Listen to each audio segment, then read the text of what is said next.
来看中央银行昨公布讲，国银7月份房贷的金额是有10.6条哦，创历史的新高，年增率嘛超过10%，是18档来的新高哦。对中央银行的资料嘛发现讲，对今年5月到7月，国银哦房贷的金额嘛已经连续3个月拢增加超过1000亿了。新青安政策实施带动房市的买卖，根据央行2日公布，国银房贷营业。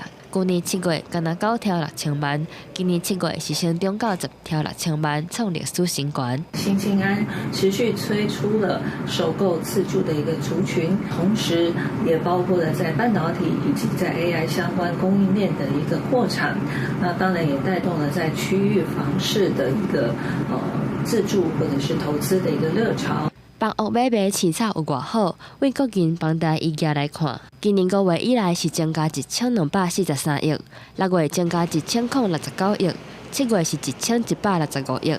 这国银房贷营业是连续3个月拢增加超过1000亿。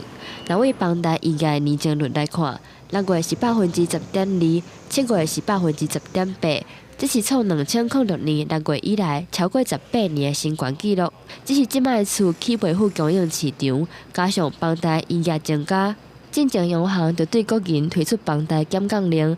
外界认为，若是效果无好，可能会扩大房市信用管制。进一步的这些信用管制啦，是不是加强第2屋以上的这个贷款成数，或者是扩大实施的范围跟区域，或者其他的金融的控管的检查，都会是后续可能可以祭出的手段。专家表示，要换厝的雇用新青安头一届买厝，或者是最近要交厝的民众，恐惊拢会受到银行减杠令的影响，贷款的压力增加。